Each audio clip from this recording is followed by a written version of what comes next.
This Okay, conference will now be recorded. okay. So today I have been asked to share my experiences on and what we do in the treatment of Jwar, in which comes up in pediatrics or in children, mostly in aged between or below 5 years of age. This discussion which I have taken up today is a mixture of somewhat theoretical part and how theory we have implemented in the pediatric practice. Being from Balrog, most of my practice comes up from Kashyap Samhita, though it is not completely available, not fully available.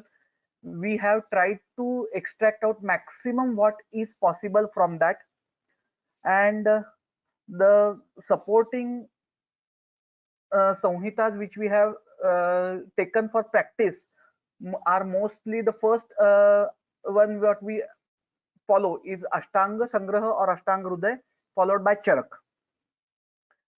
The reason behind this is or why we give more importance to uh, Ashtang Sangraha is Ashtang Sangraha has got a, I would say, a better practical application. Charak is more of principle description, whereas and if you don't understand those principles, it becomes difficult to implement those. Ashtang Sangraha is based on principles, but it is much simplified version of Charak Samhita. So for people like me who don't understand a lot of principles, who have जो बौद्धिक दृष्टि से थोड़े से कम है चरक समझने के लिए, उनके लिए अष्टांग संग्रह काफी अच्छा और प्रैक्टिकल बुक है. Secondly, Kashyap Samhita is basically a Samhita for pediatrics, and if we look at it, I will tell you during my presentation that Kashyap Samhita at some points has been very practical in the management of Jwara Chikitsa. If we go into detail, the proper Jwara Chikitsa Adhyay in Kashyap Samhita in the Chikitsa Sthan is missing completely. But in the Khilasthan, which is available now, there are two chapters which have described in detail about various types of Jwara and their Chikitsa. So based on that, and with the Tantra Yukti of Arthapatti, we can make out what the treatment of Jwara could be in children. Now we know that, or from Charak Samhita, we know that the Pratyanik Lakshan, the Pratyanik symptom, the disease specific symptom of Jwara is Dehendriya Manastapa. So there has to be a rise in temperature of the body, and you have to be mentally uh, feeling unwell. जब आपके देह इंद्रिय और मन में संताप निर्माण होगा, उस अवस्था को हम लोग ज्वर कहते हैं. But this is more easily understood in adults, because in children you might get deha santap, but whether there is mano santap or indriya santap, we are unable to make it out because the child is not able to um, express what is happening in his own words always. But Kashyap Samhita has given some symptoms in its Vedna Adhyay where we can make out that if these symptoms, or if the whole group of these symptoms or partial of these symptoms are present, the child might land up into fever. They should be considered more as Jwara Purva Roop rather than Jwara Roop. So if these Purva Rupas are seen, then we could make out that the child might suffer from Jwara. Those are मुहुर नम्यते अंगानी जुम्बते कासते मुहु. तो अगर हम लोग ये देखेंगे तो ये पता लगता है कि ये एक संपूर्ण शरीर को इन्वॉल्व करने वाला सिम्टमेटोलॉजी है. उसके शरीर में जकड़न आती है, उसका शरीर थकान सा महसूस होता है, या उसके शरीर में कोई ताकत नहीं होती है, बहुत ज्यादा बार जुम्बा लेता है, continuously keeps on coughing, that might be a dry cough, it might be a productive cough. तो कास उसको आता रहता है हमेशा. धात्रीं मालीयते कास्मात् तस्तन्यं न अभिनंदति. The child is not at all willing to feed itself. उसका खाने के लिए मन ही नहीं होता है. ये this is a symptom which can be expressed out for making out that the child has got इंद्रिय संताप और मन संताप, और he is not willing to do anything. उसका मन किसी चीज में लग नहीं रहा है. So he is not even willing to take stanya, that is its basic food. He is refusing food. प्रस्रावणोष्णत्व वैवर्ण्य ललाटस्य अतितप्तता. This typical symptom, ललाटस्य अतितप्तता, is more common in children than in adults. Prasrava ushnatva vaivarnya, that means the whole body starts getting warm and it starts getting vivarna. Now here vivarna doesn't mean that it should go black, blue or pale, but the child would get more of red. It would appear, वो थोड़ा सा आरक्त वर्ण होता जाएगा. वो पित्त की वजह से होता है, और बच्चों की त्वचा बहुत ही नाजुक और कोमल होती है, उसकी वजह से ये लालिमा जो होता है त्वचा पर आने वाला, वो ज्यादा दिख जाता है. तो वैवर्ण्य जो होता है, यह बच्चों में लाल रंग का त्वचा में परिवर्तन आना, ये कॉमन होता है. और ललाटस्य अतितप्तता, उसका सर हमेशा गर्म रहेगा. बेसिकली अगर हम देखें तो बच्चों में सर वैसे भी गर्म रहता है. उसके तलवे या हाथ के तलवे या पैरों के तलवे के मुकाबले उसका शरीर, उसका सर, ये ज्यादा हमेशा गर्म रहेगा. सो ललाटस्य अतितप्तता is a specific symptom for the child. अरुचि पादयोः शैत्यम, जैसे मैंने बताया कि उसके पैर ठंडे होते हैं लेकिन ललाट गर्म होता है. If we talk of adults, बड़े लोगों में ये होता है कि अगर एक अंग तप्त हो जाए, दूसरा अंग तप्त ना हो, तो उसको हम विषम ज्वर कहते हैं. लेकिन बच्चों में वैसे नहीं होता है. बच्चों में पैर हमेशा ठंडे रहेंगे ललाट के कंपैरिजन में. तो अरुचि रहेगी. सो अरुचि पादयो शैत्यम ज्वरेस्यो पूर्व वेदना, ये सब उसकी पूर्व वेदना है, ये इसके पूर्व रूप है. तो मुहुर नम्यते अंगानी जृंभते कासते मुहु, धात्री मालीयते अकस्मात् स्तन्यम न अति अभिनंदति. प्रस्रावणोष्णत्व वैवर्ण्य ललाटस्य अतितप्तता, अरुचि पादयो शैत्यम ज्वरेस्यो पूर्व वेदना. ये हम लोगों को देखना चाहिए कि अगर ऐसे लक्षण होते हैं तो हमें ज्वर का पूर्वानुमान लगा सकते हैं. ये पूर्वानुमान लगाने की जरूरत इसलिए होती है क्योंकि बच्चों में जब व्याधि उत्पन्न हो जाता है, तब उनकी ट्रीटमेंट बहुत फास्ट करनी पड़ती है, बहुत अत्यधिक स्वरूप से करनी पड़ती है, क्योंकि बच्चों में देह बल कम होता है, धातु बल कम होता है. तो व्याधि बहुत ही जल्दी अत्यधिक स्वरूप में पहुंच जाता है, और ये अत्यधिक होने के पश्चात वह दुष्चिकित्सा हो जाता है. इसलिए हम लोगों को पूर्व वेदना सोचना ज्यादा जरूरी है, और उस हिसाब से हम लोगों को उसका निदान करना जरूरी है. इसलिए जनरली जब प्रैक्टिस में हमें ललाट तप्तता, पादशैत्य और अरुचि, ये तीन चीजों के साथ त्वचा वैवर्ण्य दिख जाए, बाकी दिखे ना दिखे, त्वचा वैवर्ण्य दिख जाए, तो हमें सोचना चाहिए कि इसमें ज्वर के ये पूर्व लक्षण है और हमें ज्वर की चिकित्सा शुरू करनी चाहिए.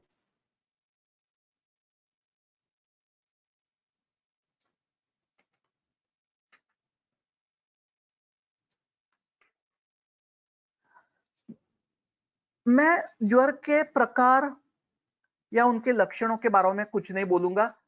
वो सभी हम लोग जानते हैं, और वो क्लिनिकल प्रैक्टिस में उतना उसका फायदा होता भी है, और उस हिसाब से हम लोग उसका भेद करते भी है. लेकिन किस ज्वर की चिकित्सा करनी चाहिए और किस ज्वर की चिकित्सा नहीं करनी चाहिए, ये हम लोगों को पहचानना बहुत जरूरी होता है. अगर हम लोगों को एक यशस्वी वैद्य बनना है, तो हम लोगों को कौन सा व्याधि साध्य है, कौन सा असाध्य है, कौन सा चिकित्स्य है, कौन सा अचिकित्स्य है, ये हमें पता होना बहुत जरूरी है. और ये मैं नहीं, ये स्वयं चरक ने भी कहा है कि अगर हम लोग अचिकित्स्य व्याधि की चिकित्सा करेंगे तो हमें सिवाय निंदा के और कुछ नहीं मिलेगा. तो साध्य क्या है और क्या चिकित्स्य है ये देखना जरूरी है। तो जो ज्वर अल्प हेतु से उत्पन्न हुआ हो, जिसकी बहुत ज्यादा पुरानी हिस्ट्री ना हो, या जिसमें हम लोगों को रूप सभी के सभी लक्षण ना दिखाई देते हो, वह ज्वर चिकित्स्य है हम लोगों के लिए। बहिर्मार्गो वैकृतो, अब ये काश्यप का है। कुछ लोग कहेंगे बहिर्मार्ग मतलब धातुगत ज्वर है, तो नहीं, यहाँ पर बहिर्मार्गो वैकृतो मतलब जो बहिर्मार्ग विकृत है वो छोड़ के, व्याधि के दो मार्ग होते हैं, अभ्यंतर और बहिर्मार्ग।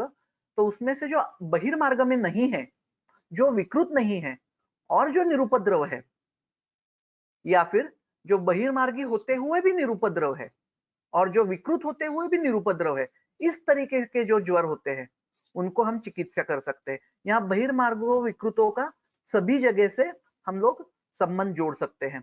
और वो होता भी है कि यदि हम लोग देखें कि वो बहिर्मार्गों में शाखागत ज्वर है, फिर भी वो चिकित्सा है, फिर भी वो साध्य होता है। कब? जब वह किसी उपद्रव से विरहित हो।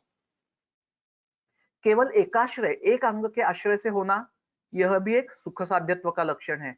और अल्प चिकित्सा में उसका मोक्ष होता हो। मैं ज्वर मुक्ति नहीं कह रहा हूं, ज्वर मोक्ष कह रहा हूं कि ज्वर हमने अल्प सी चिकित्सा दे दी और ज्वर कम हो गया, तो अल्प चिकित्सा का मतलब है वो सुखोपायी है, वो कम चिकित्सा में सुख दे रहा है। तो ऐसे चिकित्सा में, और जिसका जल्दी पाक होता हो, और जो समझ ज्वर है मतलब जो विषमावस्था को प्राप्त नहीं हुआ है, ऐसे ज्वर की ही हम चिकित्सा अगर करेंगे तो वो साध्य होता है और हमारे लिए भी वो काफी आसान होता है उस पेशेंट को ट्रीट करने के लिए। This was something of the theory part. हमें ये बात अगर पता लग जाए कि हम किसकी चिकित्सा करें, तो हम लोगों की चिकित्सा बहुत आसान हो जाती है। अब हम लोगों ने कई बार, मैंने मेरी प्रैक्टिस में भी देखा है, और लोग कहते भी है कई बार, आयुर्वेद के पास जब पेशेंट आते हैं, तब आयुर्वेद के ट्रीटमेंट के वक्त पेशेंट बताते हैं कि हम लोगों के यहाँ बच्चों को ये तकलीफें होती है और हम बाहर कई जगह पर ट्रीटमेंट लेके आए हैं। ट्रीटमेंट देने के बाद सॉरी, ट्रीटमेंट देने के बाद बच्चों को ठीक लग तो जाता है, कुछ दिनों के लिए बच्चे ठीक हो जाते हैं, और फिर 2 हफ्ते 3 हफ्ते या महीने भर में वापस से सेम कंप्लेंट्स लेके बच्चे बीमार होके वापस सामने हमारे आ जाते हैं। तो बार बार वो लोग बाहर हम जाने के बाद ज्वर पे एलोपैथी के चिकित्सक जो होते हैं, मॉडर्न मेडिसिन वाले, वो केवल एंटीबायोटिक दे देते हैं, या बस क्रोसिन ले लो, पैरासिटामोल ले लो, ऐसे कह के छोड़ देते हैं। बेसिकली एंटीबायोटिक की जरूरत है या नहीं ज्वर में, यह मैं नहीं कहूंगा, क्योंकि जहां पर जरूरत है वहां उसका उपयोग होना जरूरी है।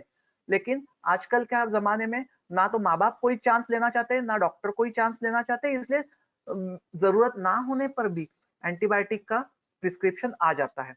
लेकिन यह देने के बाद, कंप्लीट ट्रीटमेंट एंटीबायोटिक का कोर्स करने के बावजूद कुछ दिनों पश्चात पुनश्च ज्वर आ जाता है। ना कोई हेतु पता होता है, ना कोई कारण है। बच्चे के माँ बाप कहते हैं कि ना बच्चा हमारा कहीं बाहर जा रहा है, ना किसी से खेल रहा है, ना कोई बीमार है, फिर भी उसको पुनः ज्वर का उत्पत्ति हो गया। तो ऐसे क्यों हो रहा है? तो वो ना हो इसलिए हम लोगों को आयुर्वेद का ट्रीटमेंट चाहिए। इसलिए कई बार बच्चों को लेकर माँ बाप अपने पास आते हैं। तब हमें ये देखना जरूरी होता है कि बच्चों में पुनरुत्पत्ति क्यों हो रही है ज्वर की। तो पुनरुत्पत्ति के लिए काश्यप में ज्वर ठीक होने के पश्चात, ज्वर मोक्ष के पश्चात या ज्वर मुक्ति के पश्चात भी पुनरुत्पत्ति के हेतु काश्यप में बहुत प्रैक्टिकल बताए गए हैं। उन्होंने बताया है, ज्वर चला जाने के बाद या ज्वर से मुक्त होने के बाद जो आदमी या जो बच्चा, अब बच्चों में व्यायाम तो संभव है नहीं, या तो जो बच्चा शांत नहीं रहता है, तुरंत बहुत ज्यादा खेलने लगता है, वो, या जो अति गुरु, ज्वर के पश्चात अग्नि की अवस्था ठीक नहीं होती है, फिर भी अति गुरु सेवन करता है, या कई बार माँ बाप की तरफ से भी ये होता है कि बच्चे ने 2-3 दिन बुखार था, तो हमारा बच्चे कुछ खाया नहीं, इसलिए उसको भूख ना होते हुए भी जबरदस्ती कुछ खिला देते हैं। या कई बार ऐसे करते हैं कि मेरे बच्चे को ये अभी 2-3 दिन खाया नहीं, तो उसके पसंदीदा चीज जो भी है मैं बना दूं, और वो फिर वो उसके पेट में ठूसी जाती है। मैं स्पेसिफिक वर्ड यूज कर रहा हूँ, ठूसी जाती है। बच्चे की इच्छा ना होते हुए भी वो उसको दिया जाता है। तो ऐसा आहार जब लिया जाता है, या जब गुरु अन्न सेवन किया जाता है, जबकि वहां ज्वर पश्चात लघु अन्न सेवन करना चाहिए, तो गुरु अन्न दिया जाता है अति मात्रा में, जो मैंने कहा बच्चों में ठूसी जाती है, ऐसे दिया जाता है। या अति मात्रा में बच्चा ज्वर मुक्ति के पश्चात अति मात्रा में जल सेवन करता है, वैसे ही दोष उत्कृष्ट है और अति जलपान से अग्नि मंद हो जाएगा। तो ऐसे हालत में भी जल सेवन जो अति मात्रा में करता है, या जो पायस, खीर, क्रुशर, पिष्टमय पदार्थ, दधि मंडक, ये सब चीजों का जो अपथ्यकर है उसका सेवन करता है, पिण्याक है, माश विकृति है, ग्राम्य और अनुपमांस सेवन है, इन सभी चीजों का जो सेवन करता है उन बच्चों में तुरंत ही ज्वर की पुनरुत्पत्ति हो जाती है। और ये प्रैक्टिकली दिखाई देता है कि ज्वर मोक्ष के पश्चात या ज्वर मुक्ति के पश्चात माँ बाप उसको बहुत ज्यादा खिलाते हैं, या बच्चे अपने आप अपथ्यकर सेवन करते हैं, बहुत ज्यादा कार्बोहाइड्रेट्स खाते हैं, बहुत ज्यादा मीठा खाते हैं, उनसे बहुत अधिक मात्रा में अनशन होता रहता है। इन सब चीजों में बच्चे, ना तो उनको मात्रा का कोई ख्याल होता है, ना माँ बाप उनकी तरफ मात्रा का कोई ख्याल रखते हैं, उनको देते जाते हैं। तो इन वजह से पुनश्च दोषों का प्रकोप हो जाता है और इमीडिएटली पुनः ज्वर उत्पन्न हो जाता है। अब बड़ों में बात ये होती है कि बड़ों में एक बार ज्वर मुक्ति के पश्चात हम लोग कहते हैं वैसे भी पथ्य सेवन करना चाहिए, लेकिन बड़ों में ज्वर के पश्चात धातु बल कम होने के बावजूद बच्चों के मुकाबले, बच्चों के हम लोग कंपैरिजन में देखेंगे तो बड़ों का धातु बल कुछ अधिक अच्छा होता है। तो ऐसे हालत में वो दोष बल को घटाने में या दोषों का प्रतिकार करने में वो कुछ हद तक बड़े लोग सफल हो भी जाते हैं, लेकिन बच्चों में वैसे नहीं होता है। एक तो ज्वर के पश्चात दौर्बल्य बहुत आ जाता है, शरीर रुक्ष हो जाता है, और ऐसे हालात में अगर हम लोग अपथ्य सेवन करते हैं तो धातु बल पहले ही कम हो जाने के पश्चात इन दोषों का प्रतिकार कोई नहीं कर पाता और इमीडिएटली अधिक तीव्र स्वरूप में व्याधि निर्माण हो जाता है। इसलिए इन चीजों को हम लोगों ने छोड़ देना चाहिए, या कई बार हम लोग इन्हीं चीजों को पथ्य के रूप में भी माँ बाप को बताना चाहिए कि भाई बच्चा, अभी तुम्हारा ज्वर हुआ है, ज्वर से ठीक हो गया है। मैं ये नहीं कह रहा हूँ कि आते ही तुरंत बता दो, आता है बच्चा तब वो उसका मन ही नहीं होता है कुछ खाने का, इसलिए वो कुछ खाएगा भी नहीं। लेकिन जैसे जैसे ज्वर का मोक्ष होता जाएगा तब माँ बाप को बताना चाहिए कि इसके पश्चात 2 से 3 हफ्तों के लिए इन चीजों का आप सेवन ना करवाए बच्चों को, जैसे पिष्टमय पदार्थ है, जैसे दुग्ध विकृति है, जैसे गुरु अन्न है, इन चीजों का हम आप लोग सेवन ना करवाएं तो बच्चे की स्वास्थ्य ज्यादा अच्छी रहेगी। इसका कारण ये होता है कि ये 2 हफ्तों में हम लोग बच्चों के अग्नि का वर्धन करते हैं और जो बलाधान के लिए अंत में हम लोग कार्य करते हैं उसका वो फायदा हो जाता है। मैं अपनी प्रैक्टिस में ज्वर के पश्चात हर एक पेशेंट को बलाधान मतलब बल प्राप्ति के लिए कुछ औषधियां और कुछ आहार्य द्रव्य लिख के देता हूँ, वो जो मैं आपके साथ शेयर बिल्कुल करूंगा।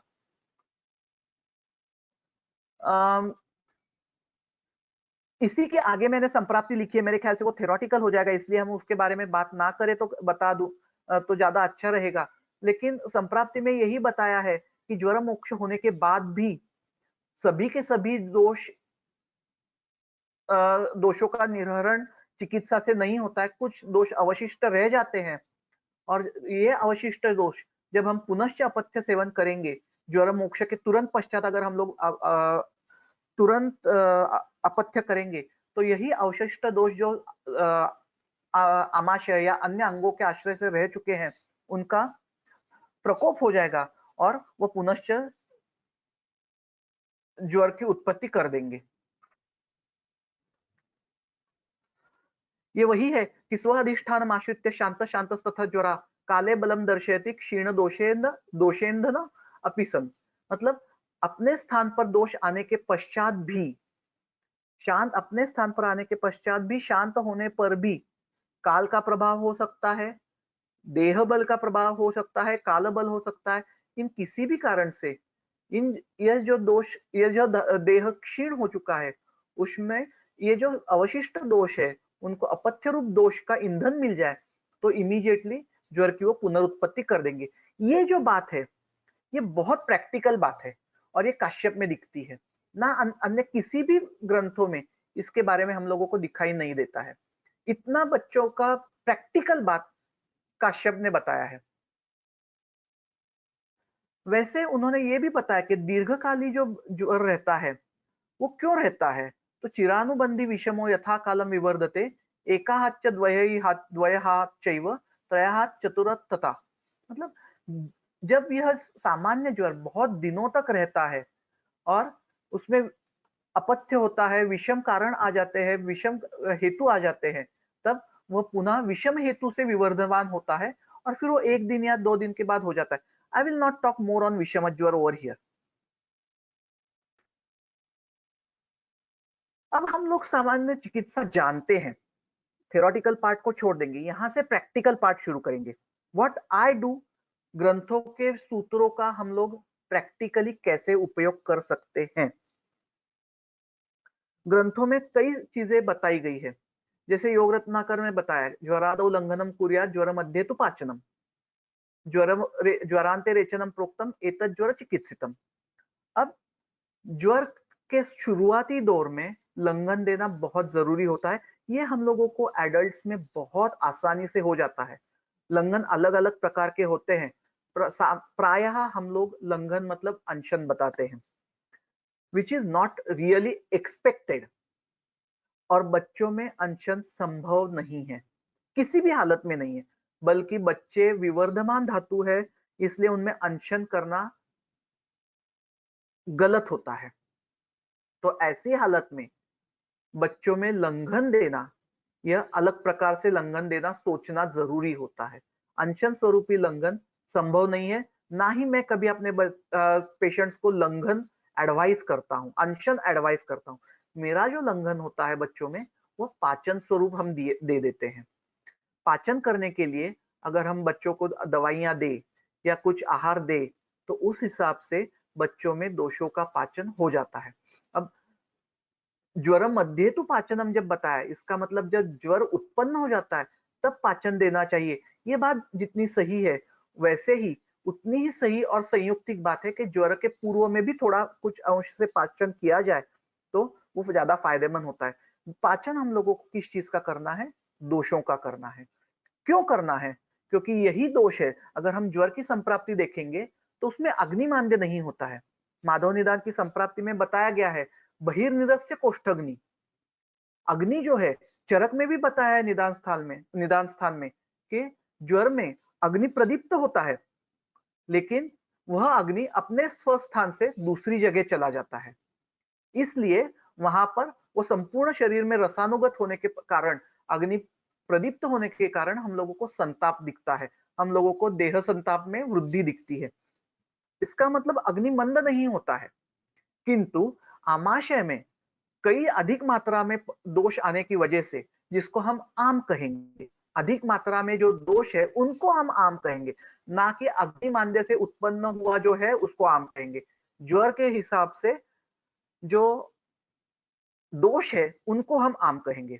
तो उन आम का, उन दोषों का पचन करना जरूरी होता है, क्योंकि यही दोष इतने बलवान होते हैं कि वह अग्नि को स्वस्थान से बाहर निकाल देते हैं। अगर हम अग्नि का बल बढ़ाएंगे और इन दोषों का पाचन करेंगे तो अग्नि स्वस्थान पे रहेगा और ज्वर की उत्पत्ति नहीं होगी, या होगी तो भी वह बाहर गया हुआ बाहर गया हुआ अग्नि पुनः स्वस्थान में जल्दी ही वापस आ जाएगा। इसलिए हमें लंघन इसलिए ही कहते हैं कि हम दोषों का पचन करेंगे। अगर अग्नि के लिए ईंधन नहीं मिलेगा, आहार रूपी ईंधन, तो देह दोषों का पचन करता है। दोषों का पचन करने के बाद धातुओं का पचन करता है। इसलिए ज्वर के आदौ ज्वर के शुरुआती दौर में हम लंघन बताते हैं एडल्ट्स को, लेकिन बच्चों में वो संभव नहीं है। इसलिए बच्चों में शुरुआती दौर से ही अगर हम लोग पाचन शुरू कर दे, पाचन चिकित्सा दे दे, दोषों का पचन करवा दे, तो दोष बल कम हो जाता है, अग्नि बल बढ़ जाता है और इससे ज्वर की तीव्रता जो होती है वो कम हो जाती है। इसलिए ज्वर पाचन के लिए जनरली हम लोग, या दोष पाचन के लिए हम लोग जनरली तिक्त औषधि सेवन करते हैं। अब बच्चों में तिक्ता औषधि देना, बच्चों में औषधि देना, यह भी एक बहुत बड़ी बात होती है, क्योंकि उनके औषधियों के गुण भी अलग होते हैं। उनको मृदु औषधि देनी पड़ती है, तीक्ष्ण औषधि देके काम नहीं बनता है, बच्चे कड़वी दवाई लेते भी नहीं है। तो ऐसे हालात में हम लोग जो शतावरी कल्प जैसे बनाते हैं, वैसे हम लोग अगर तिक्ता औषधियों का कल्प बना दे, जो कॉन्सेंट्रेटेड हो लेकिन मीठा उसमें बना रहे, तो बच्चों को देने में आसान होता है। हम लोग मेरे मेरे प्रैक्टिस में किरात तिक्त का कल्प बना हुआ है और वो बच्चों को देता हूँ। कड़वा जरूर होता है, लेकिन फिर भी कुछ अंश से बच्चे उसे ले लेते हैं। या फिर कई बार हम लोग ऐसे कर सकते हैं कि उसका अनुपान अगर उसको सही से दे दे, जिससे पाचन भी हो जाए और अग्निदीपन भी हो जाए, तो हम लोग वो दवाई ठीक से दे सकते हैं। अब बच्चों में अनुपान देने के लिए जनरली सभी लोग प्रैक्टिस में शहद का उपयोग करते हैं। शहद की उपयुक्तता जरूर है अनुपान के लिए, मीठा भी है इसलिए बच्चे दे भी सकते हैं, ले भी सकते हैं। शहद देने की वजह से, शहद एकत्र करने की वजह से उसका लेह भी बन सकता है। लेकिन शहद की उपयुक्तता ज्वर में बहुत कम होती है, क्योंकि शहद यह मृदु स्वभावी है, उष्ण चिकित्सा में उसको उपयुक्त नहीं करना चाहिए, ऐसा मेरा वैयक्तिक कहना है। तो मधुर रस लाने के लिए मैं जनरली अपने पेशेंट को गुड़ का उपयोग करने के लिए बोलता हूँ दवाइयों में। अब गुड़ का उपयोग दो तरीके से मैं करवाता हूँ पेशेंट्स में। गुड़ का पाक बनाकर उसमें दवाई बना दो, दवाई डालकर उसकी गोली बना के दे दें, तो गुड़ के साथ वो मीठा दवाई चला भी जाता है बच्चों में। या गुड़ के पाक में उसका लेह बना के दे दे, तो भी बच्चों को हम लोग दे सकते हैं। तो गुड़ का उपयोग मैं प्राय करता हूँ। कई बार हमें अग्निदीपन करना उसके साथ जरूरी होता है, तो मधुर रस के साथ अगर अग्निदीपन करवाना है, तो सबसे बढ़िया होता है आर्द्रक का रस लेना। अब आर्द्रक रुक्ष है, ज्वर भी रुक्ष है, ये जानते हैं, लेकिन आर्द्रक जैसा अग्नि संदीपन बच्चों में कहीं नहीं दिखेगा। दूसरी बात, आर्द्रक अग्नि जैसे संदीपन करेगा, उसी स्वरूप से आर्द्रक रेचक भी होता है। तो आर्द्रक दोषों को बाहर निकालने का काम भी करता है। इसलिए आर्द्रक का अगर हम लोग सेवन करेंगे, तो आर्द्रक गुड़ के साथ अगर हम लोग से, आर्द्रक तीखा होता है इसलिए बच्चे लेना तैयार नहीं हो जाएंगे, तो ऐसे हालात में गुड़ार्द्रक का प्रयोग जो शोथ चिकित्सा में बताया गया है, वह उसका प्रयोग करने में बहुत ज्यादा फायदा होता है। अब शोथ चिकित्सा में जब गुड़ार्द्रक का प्रयोग बताया गया है, तो उसमें उन्होंने कहा है कि गुड़ार्द्रक देने की वजह से जो दोष संचय है, वो दोष संचय वहां से मिट जाता है, उसका पचन हो जाता है। अब वही शोथ की संप्राप्ति हम लोग ज्वर में भी लगा सकते हैं, कि दोष संचय की वजह से शोथ होता है। ज्वर में भी पहले दोष संचय है आमाशय में, वहीं पर ज्वर की उत्पत्ति हो रही है, तो हम लोग उस दोष संचय को वहां से पाचन करवा देंगे। इसलिए गुड़ार्द्रक का प्रयोग, अर्थापत्ति से हम लोग गुड़ार्द्रक का प्रयोग वहां से करवा सकते हैं। ये दूसरी बात है। तीसरी बात, गुड़ार्द्रक अगर ना दे पाए, तो गुड़ के साथ शक्कर देना, जिसे हम लोग मिश्री कहेंगे हिंदी में। मिश्री और आर्द्रक का प्रयोग ये काफी हद तक अच्छा होता है। अग्निदीपन में हम लोग सौंठ भी यूज कर सकते हैं, लेकिन सौंठ स्तंभक है और ज्वर में स्तंभन करवाना यह ठीक नहीं होता है, इसलिए आर्द्रक का प्रयोग ज्यादा अधिक अच्छा होता है। सो वी स्पोक ऑफ ज्वरादो लंघनम ज्वर मध्य तो पाचनम, तो हमने पाचन पूर्ण स्वरूप से आदो और मध्य काल में ले लिया।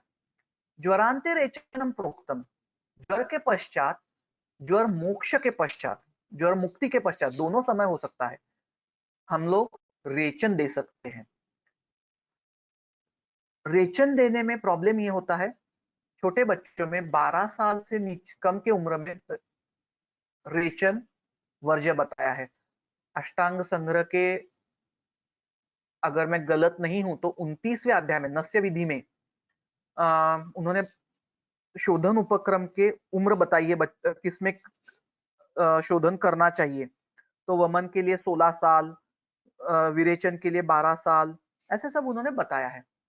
तो बच्चों में रेचन देना मुश्किल होता है, क्योंकि उससे शरीर उनका शरीर बल पहले ही ज्वर से कम हो गया है और उसमें अगर हम लोग रेचन करवाएंगे तो दोषों के साथ धातु की भी हानि हो सकती है।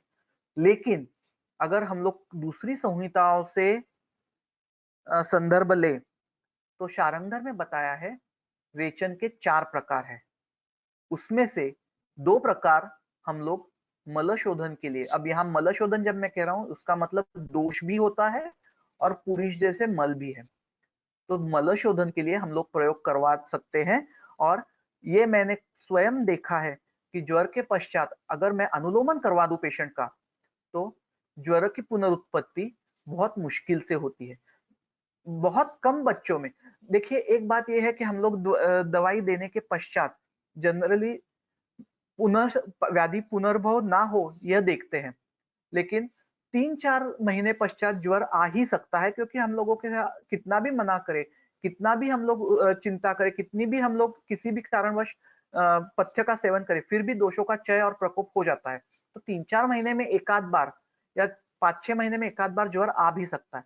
लेकिन जो फ्रीक्वेंट ज्वर बच्चों में आते हैं, माँ बाप कहते हैं कि हर महीने ज्वर आता है, ऐसे हालात में अगर हम लोग अनुलोमन करवा दे तो उसका बहुत फायदा होता है। और अनुलोमन के लिए मैं 3 दवाइयों की प्रयोग करता हूं। उसमें से एक मैंने काश्यप संहिता से ही लिया है क्योंकि काश्यप संहिता में जहां कहीं भी अनुलोमन है वहां पर इस कल्प का उपयोग किया गया है। वह कल्प है गुड़ हरितकी। हरितकी का चूर्ण गुड़ के साथ देना, यह गुड़ हरितकी का प्रयोग काश्यप संहिता में बताया है। और काश्यप के सभी चिकित्साओं में जहां जहां पर भी रेचन का अपेक्षा है वहां पर गुड़ हरितकी का प्रयोग निश्चित है। इसलिए गुड़ हरितकी अनुलोमन के लिए देना निश्चित उपयुक्त है। यह एक। दूसरी बात, अनुलोमन के लिए हम द्राक्षा का उपयोग कर सकते हैं। द्राक्षा मधुर रसात्मक है तो बच्चा आसानी से उसका सेवन भी कर लेता है।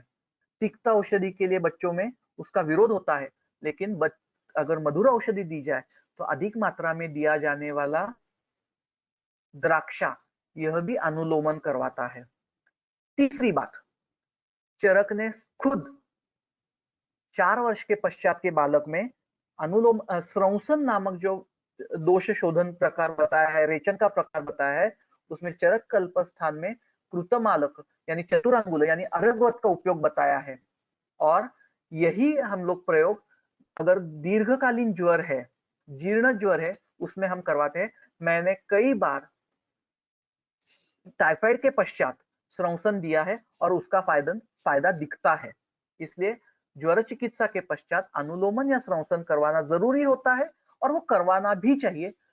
फर्क सिर्फ यही है कि हमें योग्य दवाई का चयन करना जरूरी होता है, योग्य उपक्रम और योग्य चयन। एक और बात हम लोगों को चरक ने चरक नहीं, वाग्भट ने बताई है कि जहां पर कोई व्याधि वमन विरेचन साध्य है और जहां वमन संभव नहीं है वहां विरेचन देना चाहिए। जो वमन विरेचन और आस्थापन साध्य है, लेकिन जहां वमन और विरेचन साध्य नहीं है, संभव नहीं है, वहां पर आस्थापन देना चाहिए। तो ऐसे हालात में शोधन के लिए हम आस्थापन निश्चित रूप से उपयोग में ला सकते हैं ज्वर मुक्ति के पश्चात। तो और आस्थापन या बस्ती जो प्रकार है वह चरक ने वाग्भट ने बताया है कि आजन्म मरणम शस्तम प्रतिमर्शम तो बस्तीवत। बस्ती या आजन्म मरण शस्त्र है। और वह हम देख भी सकते हैं कि 1 वर्ष के बालक के लिए भी आस्थापन की मात्रा बताई गई है संहिताओं में। तो अगर अनुलोमन स्रंसन संभव नहीं है तो आस्थापन से शेष दोषों का निर्हरण करना जरूरी होता है। इससे ज्वर की उत्पत्ति, पुनरुत्पत्ति मैं कहूंगा, ये नहीं होती है। कई बार वार्षिक स्वरूप में हम लोग अगर बस्ती का प्रयोग करेंगे, शोधन योग बस्ती, मात्र योग बस्ती 8 बस्तियों का प्रयोग, तो बच्चे व्याधि मुक्त रहते हैं।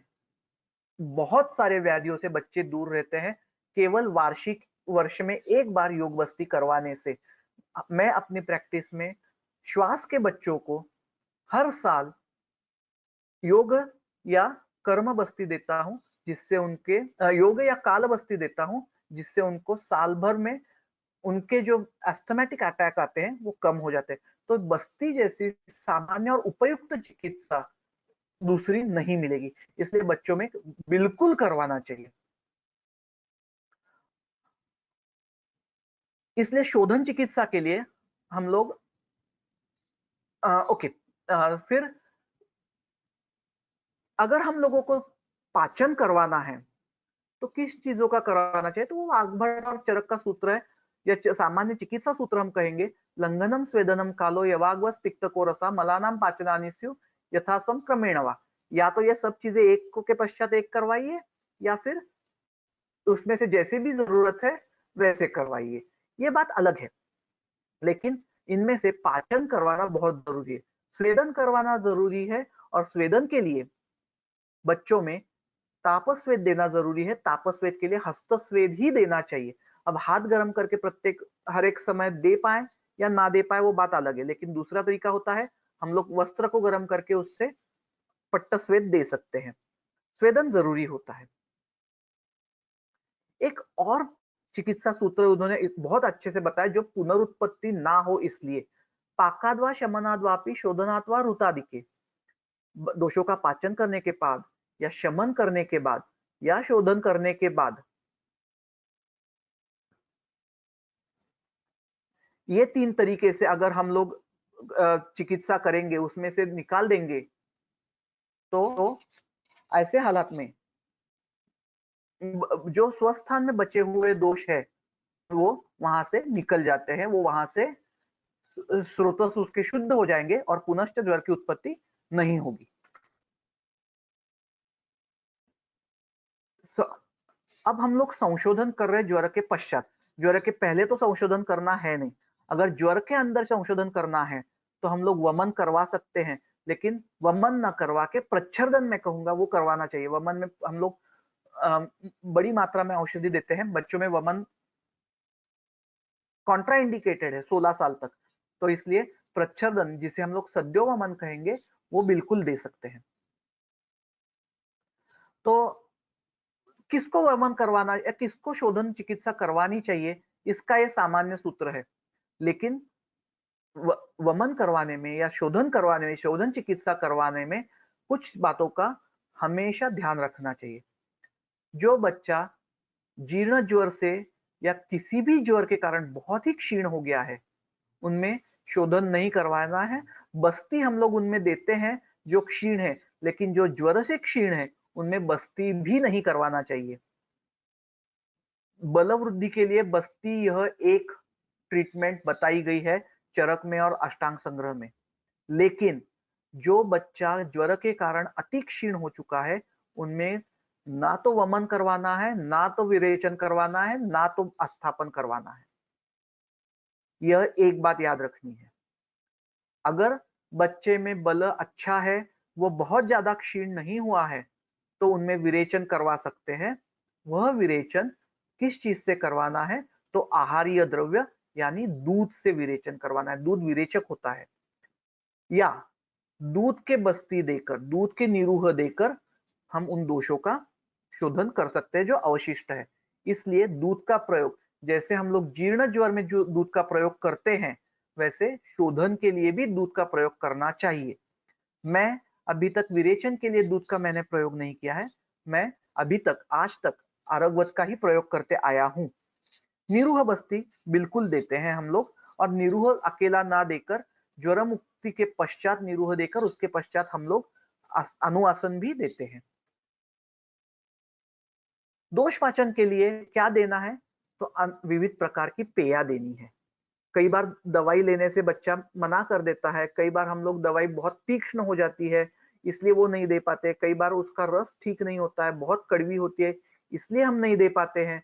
तो उनकी पेया बना के, उनके आहारीय संयोग करके हम लोग दवाई दे सकते हैं। जैसे हम स्नेह के विचारणा करते हैं, वैसे उसी प्रकार औषधियों के अलग अलग विचारणा कर कर करके हम लोग औषधि का प्रयोग कर सकते हैं। उसमें 3 प्रकार की पेया या चावल उसमें पका के, चावल में वो दवाई पका के या यूष बना के विविध 3 प्रकार के यूष, कृत, अकृत, अकृताकृत यूष बना के, या मांस रस भी हम लोग दे सकते हैं। हमने पहले देखा था कि मांस खाने की वजह से पुनर्वेग हो जाता है ज्वर का, लेकिन मांस रस देने से बच्चों में एक तो वह लघु होता है मांस की अपेक्षा, और वह बलवर्धन में बहुत अच्छा होता है, इसलिए मांस रस दे सकते हैं।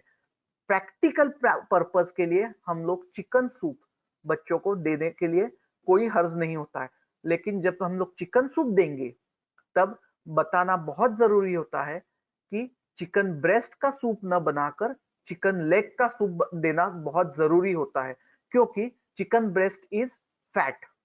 चिकन ब्रेस्ट फैट है तो वो ज्यादा गुरु रहेगा। Chicken leg is more of proteins, तो चिकन ब्रेस्ट देना ज्यादा सही होता है। रेड मीट का मतलब अजाश मांसरस देने में हर्ज कोई नहीं है, लेकिन ठीक है, लेकिन उससे भी बढ़िया चिकन होता है। That is easy to digest and that is more practical to prepare and easily preparable, and that is quite लघु एज कंपेयर टू अजामाश। इन सभी में घृत का सेवन करवाना जरूरी है। घर ज्वर के हर एक पेशेंट को घृत देना जरूरी है, ज्वर हो ना हो। ज्वर की वेगावस्था में भी घृत का प्रयोग करना बहुत जरूरी होता है।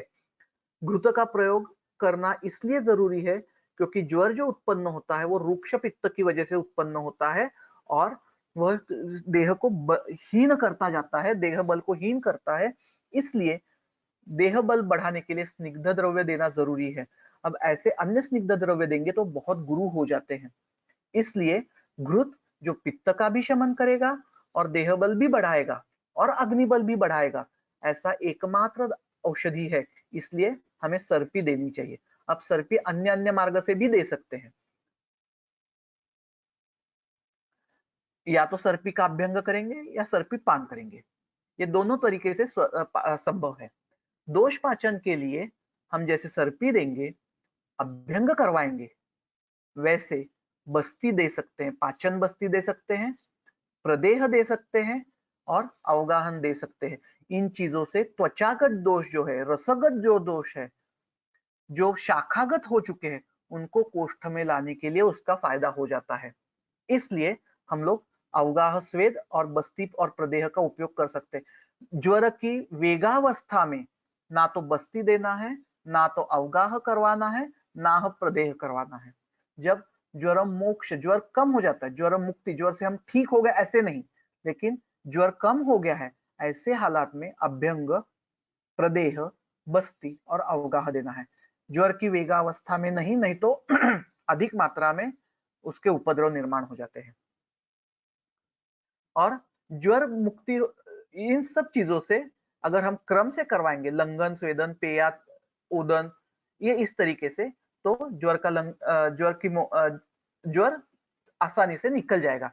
अब लंघन के बदले हम लोग पाचन और स्वेदन कहेंगे बच्चों में, और फिर जब दोष पचन हो जाता है, अग्नि का बल बढ़ जाता है, तब हम लोग यह एक एक उत्तर जो गुरु बताया है वो आहार व्यवस्था कर रहे हैं। जैसे पेया सबसे लघु है, तो सबसे पहले पेया दे दी, अकृत पेया दे दी, फिर कृत पेया दे दी, फिर अकृताकृत पेया दे दी, फिर कृत पेया दे दी, उसके बाद उदन दे दिया, उसके बाद यूष दे दिया,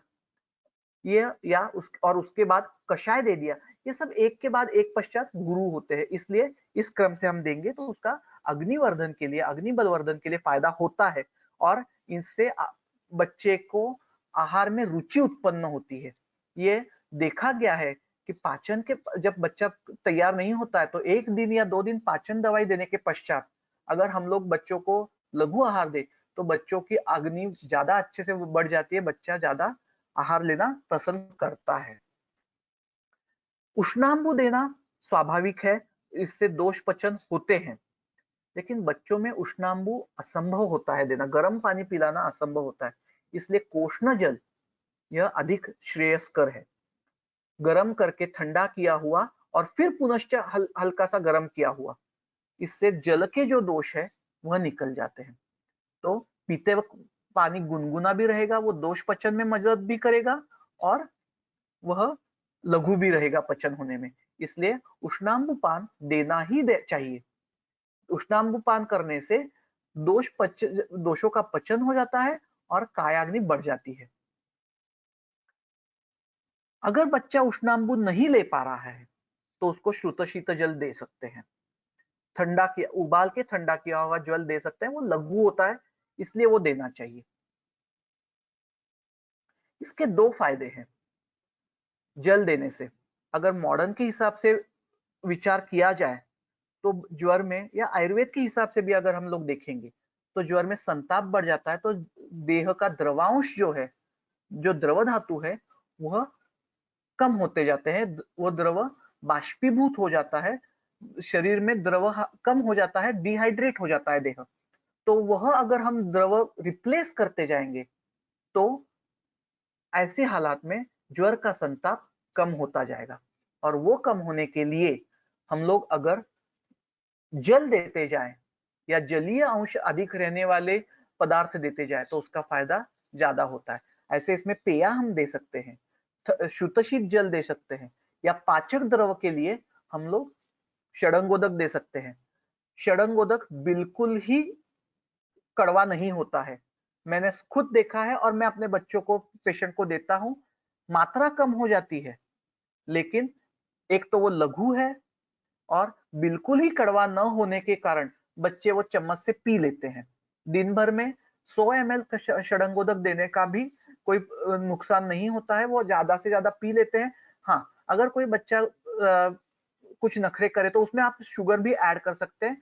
मिश्री ऐड करने के बाद उसकी टेस्ट और भी अच्छी हो जाती है। उसमें गुड़ नहीं ऐड करना है, लेकिन मिश्री ऐड करने के पश्चात षडंगोदक पीने लायक और आसान हो जाता है और बच्चे पीते हैं। षडंगोदक देने का फायदा है, वह ना ही केवल शरीर का द्रवांश बढ़ाएगा, लेकिन उसके साथ साथ वह दोषों का पचन भी करेगा। इसलिए षडंगोदक देना निश्चित उपयुक्त होता है।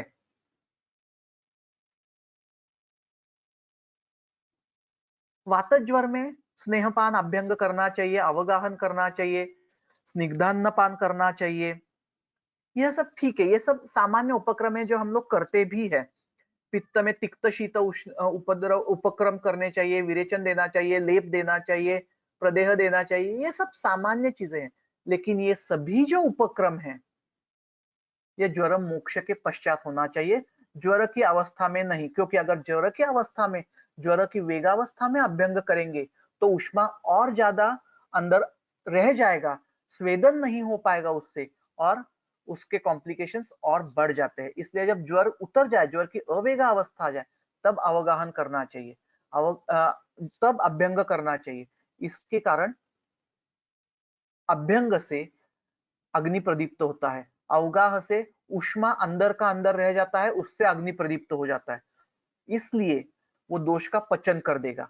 इसलिए ज्वर मुक्ति के पश्चात या ज्वर का वेग जाने के पश्चात, ज्वर की अवेगावस्था में हमें यह सब कर्म करने चाहिए। अभ्यंग, अवगाहन, ये जो कुछ भी बताया गया है वो सब इसमें देना चाहिए।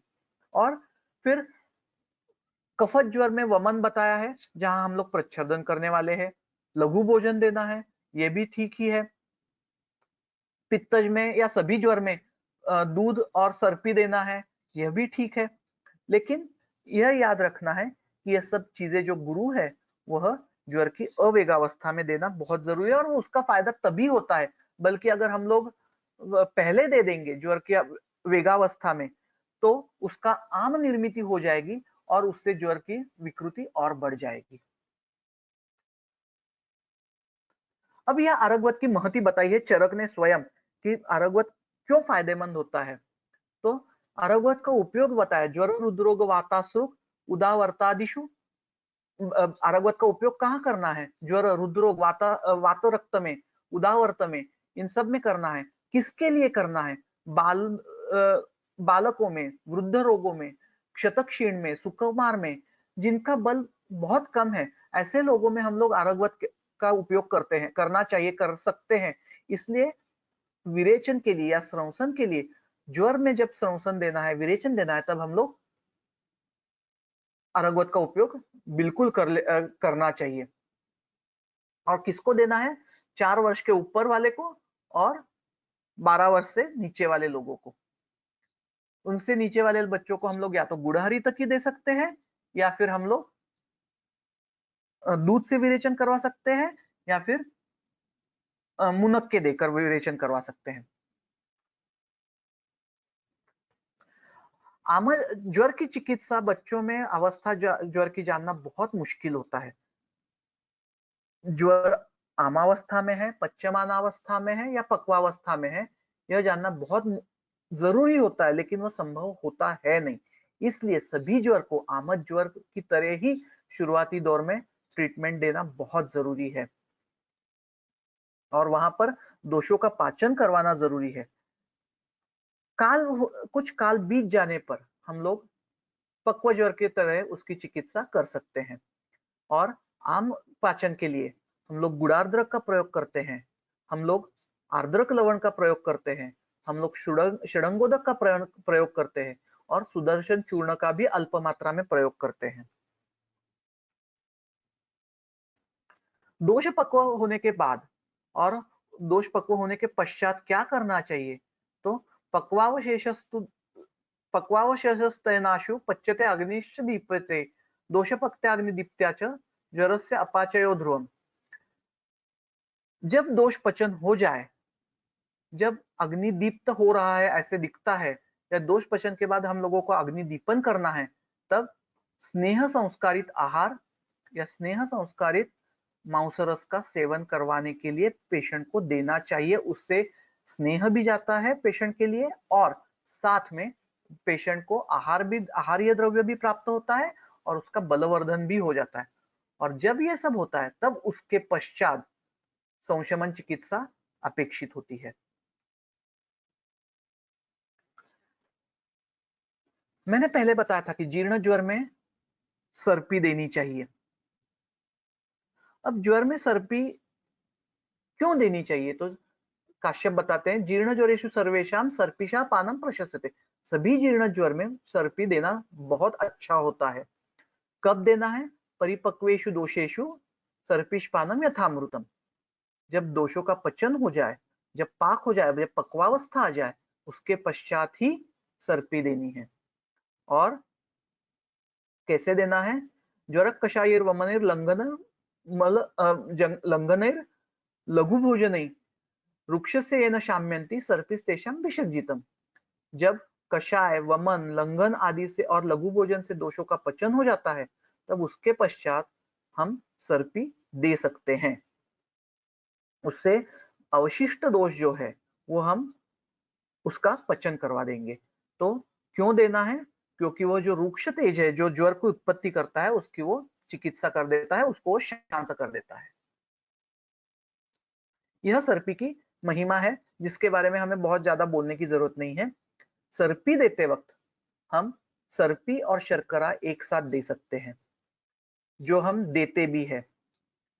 हम उष्णोदक के साथ सर्पी दे सकते हैं, या आहार द्रव्य में सभी मिश्रित करके सर्पी दे सकते हैं। पंचगव्य या कल्याण घृत यह आयुर्वेद में बताया गया है, जो जीर्ण ज्वर में हम दे सकते हैं। यह सब चिकित्सा हो गई सामान्यतया, हमने सर्पी के लिए कर दी, ज्वर के लिए कर दी। लेकिन ज्वर के पश्चात बल प्राप्ति करवाना बहुत जरूरी होता है। और जब बल प्राप्ति करवाना है, तो धातु बल बढ़ाना बहुत जरूरी होता है। तो उसके लिए काश्यप बोलते हैं, तस्माद अस्य बलाधाने प्रयतेत विचक्षणाः रम्येर विचित्र आहारैर रुद्ये श्रद्धोपपादितैः। बलवर्धन के लिए युक्तिपूर्वक प्रयत्न करना जरूरी है। उसके लिए विविध प्रकार के आहार सेवन करना, जो पेशेंट को आवश्यक है, जो पेशेंट को पसंद है, वो सब आहार देना बहुत जरूरी होता है। जिसपे पेशेंट का मन है, वो आहार देना उसको जरूरी है। उसके साथ बलवर्धन के लिए हम लोगों को सुरापानैर मासानाम वैश्किराणाम च भक्षणैः मांसरस देना है, मद्य देना है, और सर्पिषा पंचगव्यस्य पयशो लसुनस्य च क्षीरपाक देने हैं। रसोन क्षीरपाक हो सकता है या अन्य क्षीरपाक हो सकते हैं, वो देने हैं, जिससे बल बढ़ जाते हैं। अब सुरापान देना है, मद्य देना है, तो ऐसे इसमें बलवर्धन के लिए द्राक्षासव और श्रीखंडासव जैसा या अरविंदासव जैसे उत्तम द्रव्य है नहीं, लेकिन हम लोग दशमूलारिष्ट, द्राक्षासव, श्रीखंडासव, सारीवासव ये सब दे सकते हैं। सबसे बढ़िया वसंत कल्प होते हैं। वसंत कल्प यह जीर्ण व्याधियों में अत्यंत उपयुक्त है। एक पेशेंट के बारे में बता रहा हूं। हमारे यहाँ भारतीय विद्यापीठ की एक सिस्टर थी और उनका बेटा तकरीबन 4 साल का था। He always had a complaint of recurrent fever, mild, low grade recurrent fever, continuous fever for about last 3 or 4 months. 4 महीने से सतत ज्वर होने के कारण रूटीन पीडियाट्रिशियन के पास ले जाने के बाद सब इन्वेस्टिगेट किया गया। हीमोग्राम में कुछ नहीं था, ईएसआर बढ़ा हुआ था, चेस्ट एक्सरे नॉर्मल था। सभी मॉडर्न वालों ने फोकस ढूंढना शुरू किया कि कहां से ज्वर आ सकता है, कहां ज्वर होता है। तो जब वो किया गया तो कहीं फोकस ना मिलने के बाद उन्होंने अपने गति से, अपने प्रोटोकॉल के हिसाब से बाद में उसका मॉन्टुक्स टेस्ट करवाया गया और मॉन्टुक्स टेस्ट पॉजिटिव निकला। It was strongly positive with an induration of about 15 to 17 millimeters in diameter, which is considered to be strongly positive. अब जब बच्चों में मॉन्टुक्स स्ट्रांगली पॉजिटिव होता है तो बाकी कोई फाइंडिंग्स हो ना हो एक्सरे की, एंटी ट्यूबरकुलर ट्रीटमेंट शुरू करना बहुत जरूरी होता है। ऐसे हालात में पेशेंट को बताया गया कि आपके बच्चे को टीबी की दवाई करवाना बहुत जरूरी है। The sister knew that she was working in the chest ward. तो चेस्ट वार्ड में होने की वजह से उनको ये पता था कि कहीं ना कहीं से उनको कॉन्टैक्ट ट्यूबरकुलोसिस के लिए होना जरूरी है। तो किसी का भी कांटेक्ट नहीं है, कुछ नहीं है, no one in the family is suffering from tuberculosis, no one in the neighbourhood is suffering from tuberculosis, but how come my son got it. तो हाँ ना करते करते कुछ दिन जाने के बाद उन्होंने बताया कि कुछ आयुर्वेदिक ट्रीटमेंट से हो सकता है या नहीं। तो जीर्ण ज्वर की चिकित्सा करने का जब मैंने निर्णय लिया तो ऐसे हालात में मैंने सिस्टर से कहा कि मुझे 2 महीने का ट्रीटमेंट का आप समय दीजिए ना। अगर हम लोग 2 महीने में एकेटी शुरू ना करें तो भी बच्चे को कोई बहुत ज्यादा मुश्किल होने वाली है नहीं, क्योंकि वैसे कोई कॉम्प्लिकेशन है नहीं। तो अगर 2 महीने में उसका अच्छे से हम लोगों को रिजल्ट ना मिले तो हम लोग एकेटी पर शिफ्ट हो जाएंगे। ऐसे हालात में मैंने शुरुआत में बच्चे का दोषपाचन करवाया था, जिसमें मैंने मात्र सामुद्र लवण और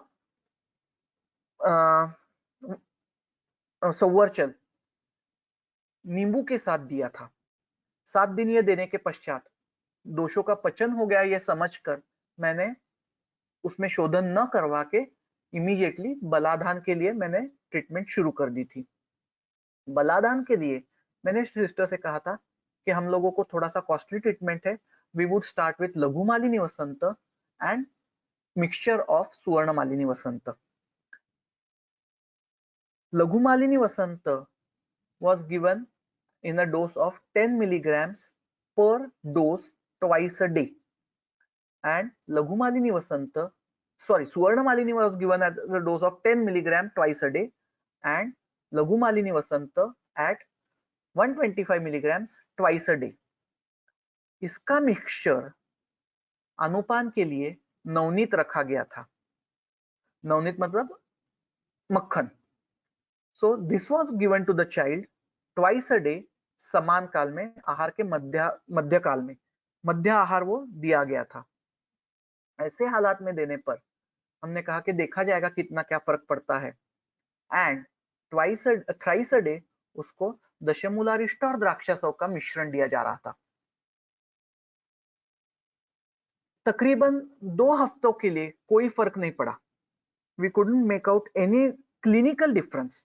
मैंने ना तो उसका इमीडिएटली इन्वेस्टिगेशन वापस से करवाना चाहा था ना कुछ, लेकिन 2 हफ्तों के लिए क्लिनिकली भी कुछ पता नहीं चल रहा था कि फर्क पड़ रहा है या नहीं। सिस्टर कह रही थी कि बच्चा अभी भी थकान बहुत ज्यादा महसूस करता है, ये सब ठीक है। 2 हफ्ते बाद सिस्टर ने पहली बार मुझे बताया कि पिछले 6 महीनों में बच्चे ने पहली बार कुछ मांग के खाया है, अपने से मांग के घर में कुछ खाया है। That was the first sign of recovery. Within 2 months, the child had gained about 1.5 kilo. एक 6 साल के बच्चे के लिए 2 महीने में 1 से 1.25 किलो, 1 से 1.5 किलो वजन बढ़ाना यह बहुत बड़ी बात होती है, क्योंकि 5वें 6ठे साल में बच्चा साधारणतया 1 साल में 2 से 2.5 किलो वजन बढ़ा लेता है। तो विदिन 2 मंथ्स 1 से 1.25 किलो वजन बढ़ना बहुत बड़ी बात होती है। And not only that, the child's concentration, the child's grasping had improved drastically. Sister काफी खुश थी कि उसके बच्चे में इन बातों से काफी अंतर आ चुका है इस चिकित्सा से। We continued the treatment for 4 months और 4 महीने पश्चात मैंने फिर से सीबीसी एंड मॉन्टुक्स करवाया था। The Montux was not negative, it had come to doubtful. अगर 10 मिलीमीटर से ऊपर उसका इंड्यूरेशन हो तो that becomes positive, and if it is less than 5 millimeters we consider it to be negative. It was neither negative neither positive, वह doubtful range में आ गया है या नहीं। टीबी कह भी नहीं सकते, टीबी नहीं है ये भी नहीं कह सकते, but clinically the child had improved drastically. This was one thing. Secondly, the ESR had come down to 7 millimeters, which is completely normal. तो ऐसे हालात में बच्चे का ट्यूबरक्यूलोसिस का जो ट्रीटमेंट था उससे वो बच्चा बच गया। After 4 months of complete treatment, we stopped this treatment and we just asked the child to continue on गुडार्द्रक and द्राक्षासो singly. दशमूलारिष्ट भी हमने बंद कर दिया। And again, every month I used to follow up the child. 6 महीने पश्चात the child had gained about 3 kilos of weight and the child was quite active. So केवल ज्वर की चिकित्सा, इसमें से जो पता चला, केवल ज्वर की लाक्षणिक चिकित्सा करने से या उस हिसाब से ट्रीटमेंट देने से नहीं चलता। ज्वर के पश्चात या ज्वर में भी जीर्ण ज्वर होने के बाद भी हमें ठीक से ट्रीटमेंट, अग्नि की ट्रीटमेंट और दोष बल की ट्रीटमेंट, क्योंकि ज्वर से रुग्ण क्षीण हो गया है, रुग्ण क्षतक हो गया, रुग्ण के दोषों का, धातुओं का बल कम हो गया है। ऐसे इसमें अगर हम केवल ज्वर की चिकित्सा करेंगे और धातुओं की चिकित्सा नहीं करेंगे, धातुओं का बल नहीं बढ़ाएंगे तो मुश्किल हो जाती है, बच्चों को ठीक नहीं लगता है। ऐसे इसमें धातुओं का बल बढ़ाना बहुत जरूरी है। एक दूसरे केस के बारे में बताऊं। The child was suffering from typhoid. Typhoid की पूरी ट्रीटमेंट हो गई, तकरीबन 14 दिन के लिए उन्होंने सेफ्ट्रिएक्सोन लिया था। एंड आफ्टर दैट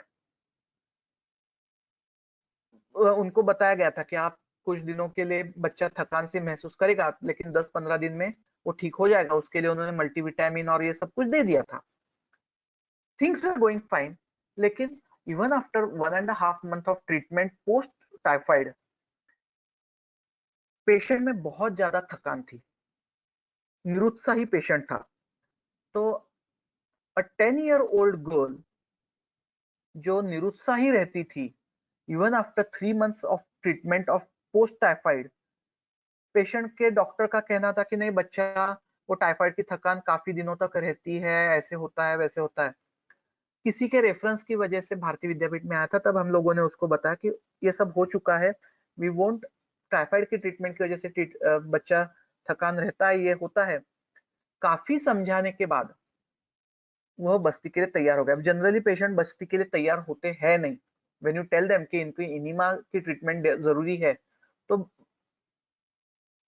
पेशेंट पीछे हट जाता है कि नहीं ये ट्रीटमेंट हमने नहीं करवानी है। बहुत समझाने के पश्चात वो तैयार हो गए और हम लोगों ने माउसरस और क्षीर का ट्वाइस अ वीक बस्ती देना शुरू किया। यापन बस्ती था माउसरस और क्षीर का 50 ml ऑफ माउसरस एंड 50 ml ऑफ क्षीर। इसमें 10 ml घी डाल के मात्र इस 110 ml का यापन बस्ती देते थे 9 years ओल्ड लड़की के लिए over a span of 1 hour. 1 घंटे के में 110 ml दिया जाता था। उसके पश्चात पेशेंट को 1.5 घंटा वैसे के वैसे सोने के लिए बोला जाता था। इतना स्लो देने की वजह से वह बस्ती का निर्गमन नहीं होता था तुरंत। It took around 40 to 50 minutes बस्ती बाहर आने के लिए लग जाता था। तो यह देने के पश्चात तीसरे हफ्ते में we could make out, not only the parents, I myself could make out, the child had started showing interest in her surrounding. वो लड़की आसपास में काफी उत्साही दिख रही थी। वो लड़की काफी एक्टिव हो चुकी थी। सो जस्ट ज्वर का ट्रीटमेंट करके हम अगर छोड़ दे तो वो उपयुक्त नहीं होता है, बल्कि हम लोगों को ज्वर के पश्चात जो मॉडर्न वाले नहीं करते हैं, हमें करना चाहिए पुनर्भव चिकित्सा, जो आयुर्वेद का एक विशिष्ट अंग है। उसमें बलाधान, ज्वर की वजह से जो बल हानि हुई है वो बलवर्धन करवाना वो बहुत जरूरी होता है और वो करना भी चाहिए। ये हम लोगों की एक वैशिष्ट्य है, ये हम लोगों की एक विशेषता है जो हम लोग करना चाहिए और करते रहना चाहिए। इसी कारण फिर हम लोगों को उनसे कुछ अलग, वो जो बीच में आधी अधूरी चिकित्सा छोड़ देते, उनके हिसाब से ट्रीटमेंट हो गई, हमारे हिसाब से नहीं हुई। तो ये सब चीजें करने से ज्वर की जो पुनरुत्पत्ति होती है वो नहीं हो पाएगी। इसलिए केवल ज्वरादौ लंघनम कुर्यात् ज्वर मध्ये तु पाचनम, शमन शोधन ये करके नहीं रुकना चाहिए। ज्वर के पश्चात हम लोगों को ज्वर पुनरुत्पत्ति ना हो इसकी भी ट्रीटमेंट करनी चाहिए। ज्वर के काल में केवल लंघन देकर नहीं, बल्कि पाचन और उसके साथ संयुक्त मात्रा में और संयुक्त पद्धति से अग्निवर्धन और आहार का विचार यह भी करना जरूरी होता है। I think I am done with the presentation. I would like to invite any questions if they are over there.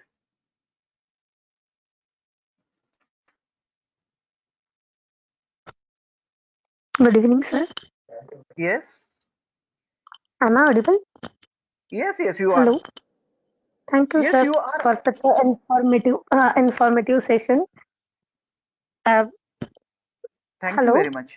Yeah, sir, I can hear ये you. पूछना था अगर इसमें आपने गुरुची का मतलब कहीं उल्लेख नहीं हुआ, बिल्कुल।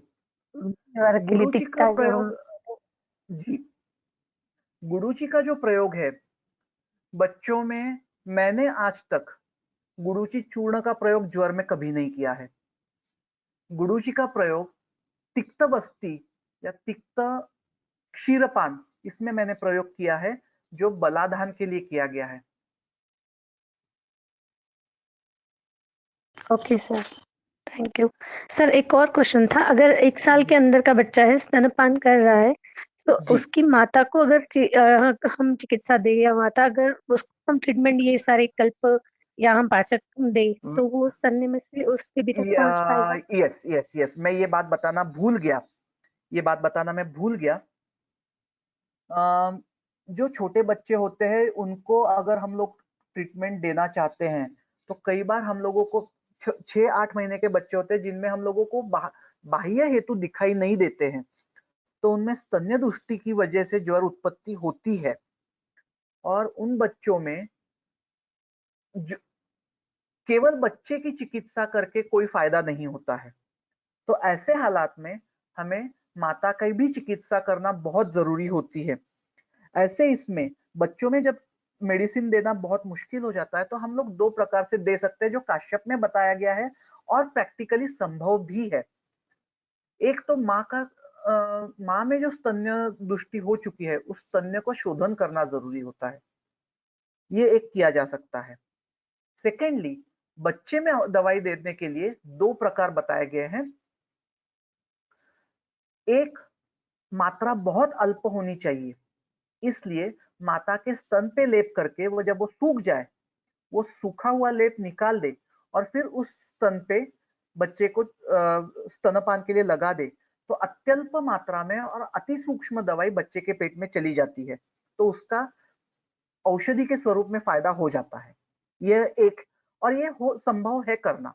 बच्चे को दवाई देना मुश्किल हो जाता है तब इतनी सूक्ष्म, क्योंकि जो लेप निकालने के बाद जो कुछ भी बचता है दैट इज प्योर डस्ट। 200 सीव हम लोग जब चूर्ण बनाते हैं तो 200 की जो सीव होती है उससे भी सूक्ष्म स्वरूप का ये वस्त्र छन्न किया हुआ चूर्ण की मात्रा स्वरूप में यह चूर्ण लगा रहेगा। तो the child will have minimal medicine and in a very small particulate matter. ये एक बात हो गई। दूसरी बात, अगर माँ को दवाई दी जाए तो माँ के अंदर जो दोष है उसका पचन हो जाएगा। वो ना केवल एक अवयव के लिए मर्यादित रहेगा, संपूर्ण शरीर के लिए वो मर्यादित, संपूर्ण शरीर में वो कार्यरत हो जाता है। तो वह दवाई माँ के दूध के साथ भी बाहर निकलती है। अगर हम स्तन्य शोधन कर रहे हैं तो उस दवाई का कुछ अंश माँ की दूध के साथ बाहर निकलना जरूरी है। और ये आयुर्वेद के हिसाब से प्रूव कैसे किया जाए, ये थोड़ा सा मुश्किल है, क्योंकि we have not done any kind of what you call it as spectrometries and all of those things. लेकिन मॉडर्न वाले बताते हैं कि अगर हम लोग माँ को कुछ दवाई दे तो वो ब्रेस्ट मिल्क से बाहर निकलती है। उस हिसाब से अगर देखें तो बच्चों, माँ को दी हुई दवाई बच्चों के लिए दूध से जा सकती है, यह एक बात हो जाती है। तो बच्चों के लिए वो मात्रा काफी हो गई। एक, दूसरी बात, जब वो बच्चों के लिए दूध के साथ जाती है तो वो सान्न इस स्वरूप में जाएगी। औषधि सेवन काल में एक सान्न औषधि काल होता है, तो वो संपूर्ण शरीर में कार्य करेगी। तो ज्वर का अधिष्ठान जो है, ज्वर का व्याधि का संप्राप्ति स्थान आमाशय है, लेकिन व्यक्ति स्थान संपूर्ण शरीर है। तो सान्न औषधि जो दी जाती है वो संपूर्ण शरीर पे कार्य करती है, वो संपूर्ण शरीर पे अपना कार्य दिखाती है। तो औषधि अगर स्तन्य के साथ स्तन्य में से दी जाए तो उसका उपयोग वहां ज्यादा होगा। यह एक बात होती है। तीसरी बात यह है कि अगर हम लोग कह रहे हैं कि स्तन्य दुष्टि की वजह से स्तन्य दुष्टि की वजह से हम लोग बच्चे में ज्वर आ रहा है, ज्वर उत्पत्ति हो रही है, तब ऐसी अवस्था में अगर हम स्तन्य को ही शुद्ध कर दे, माता को औषधि देकर स्तन्य को ही शुद्ध कर दे, तो हेतु ही निकल जाता है। तो ऐसे तीनों तरीके से बच्चों के लिए वो फायदेमंद होता है। या तो स्तन्य को शुद्ध कर दो, या तो नहीं, ये करना ही जरूरी है कि स्तन्य को शुद्ध करना ही है। और साथ में अगर बच्चे को दवाई देनी है, अगर बच्चों में अल्प दोष है तो माता का स्तन्य शुद्ध होने के बाद वो दोष अपने आप बच्चे में पचन हो जाएंगे, बच्चा उससे मुक्त हो जाएगा। बहुदोष है तो बच्चे को दवाई देना जरूरी है। अगर बहुदोष में बच्चों को दवाई देना जरूरी है और वो लेह देना संभव नहीं है, तो ऐसे हालात में माता के स्तन पे लेप देकर अत्यल्प मात्रा में, अति सूक्ष्म मात्रा में हम लोग वो दवाई दे सकते हैं। या फिर माँ को दवाई सेवन करवा के उस माँ के अंदर पचन होने के बाद वो दवाई और लघु हो जाएगी, जो बच्चे को पचन करने में और आसान हो जाएगा। और फिर वह दूध बच्चा पिएगा तो उसमें वो दूध में दवाई का अंश रहेगा, तो बच्चे के लिए वो और भी फायदेमंद रहेगा। Thank you sir, thank you so much.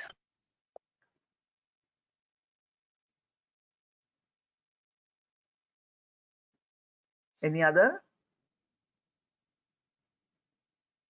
I think none. Thank you. Thank you very much. Sir, good evening, Yes. sir. Yes. Sir, in Jeerna Jwara, Aushadhi Yukta, what are the choice, sir? Sorry, I didn't get your question. In Jeerna Jwara?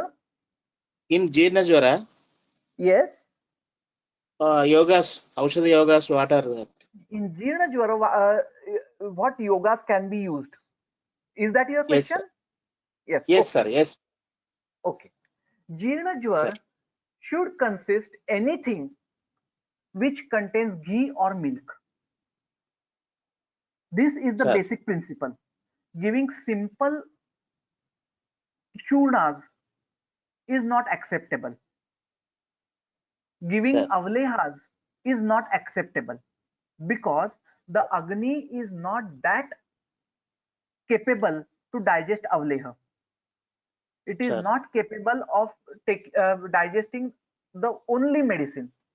So we have Sir. to make it, we have to make the medicine or give the medicine in a much um, lesser potent form, but for a longer span.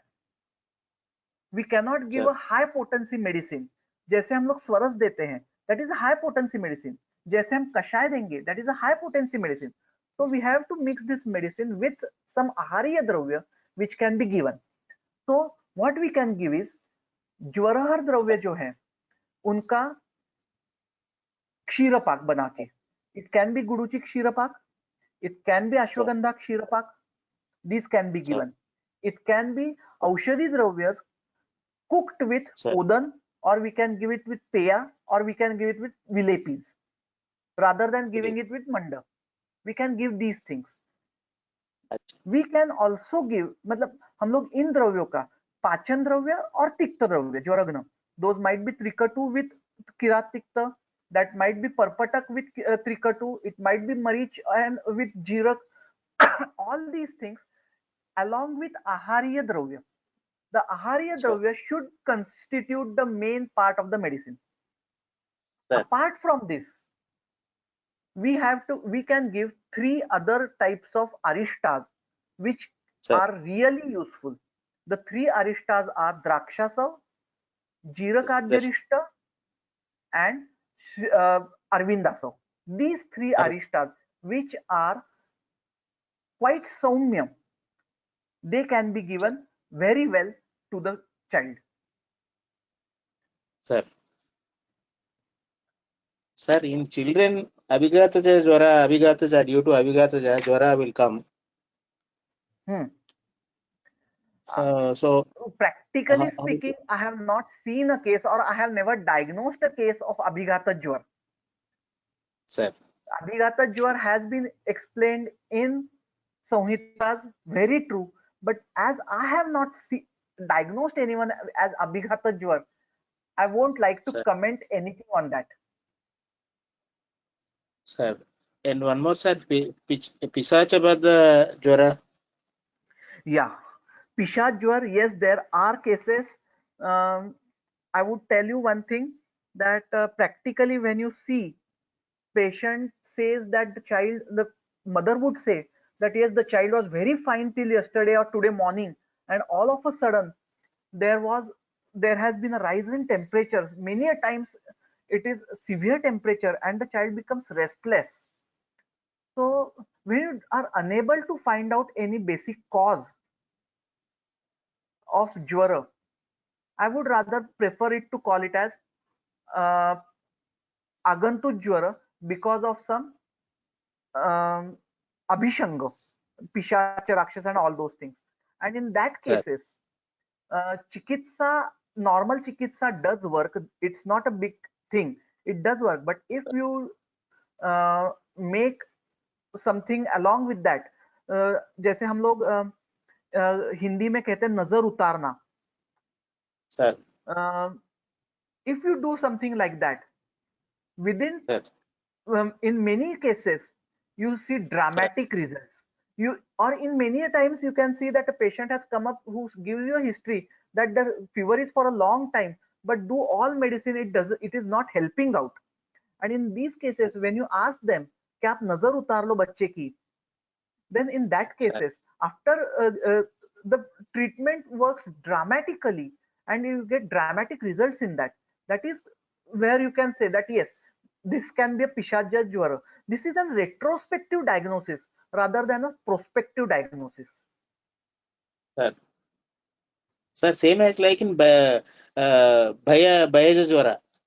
Yes, it would be more of a retrospective diagnosis. Bhayaja jwara, it is more of a retrospective diagnosis rather than making it as a prospective diagnosis. We do ask the parents, बच्चे को किसी चीज का डर लगता था क्या, ज्वर आता है, बहुत आता है, या किसी चीज को देखने के बाद उसको ज्वर आता है क्या? Most of the times the parent might not be able to tell you because they have never observed that. But later on, when they try to keep a finding on that, they try to keep an eye on that, they might get that result, and therefore this thing happens. And therefore in agantu jwar, Sir. we should rather, I would say, we should make a retrospective diagnosis than a prospective diagnosis. Sir. Sir, another Vishajanya Jwara, how can we handle, sir, Vishajanya Jwara? विषजन्य ज्वर,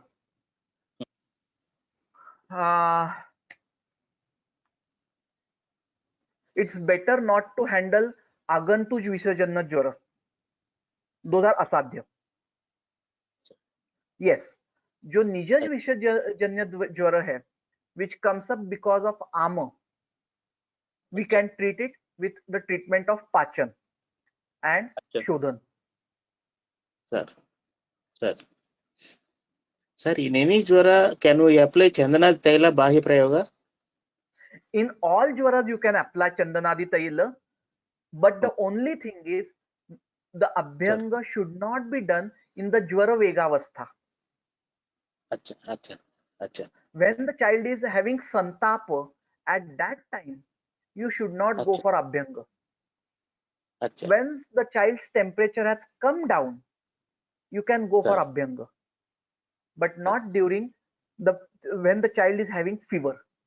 Abhyanga, avgaha, parisheka, pradeha, lepa, these are all treatments of jwara when there is avegavastha, so as to digest और जो बहिर्मार्ग में बहिर्स्रोतस में दोष बचे हैं उनका पचन करने के लिए यह ट्रीटमेंट है, ज्वर को कम करने के लिए नहीं.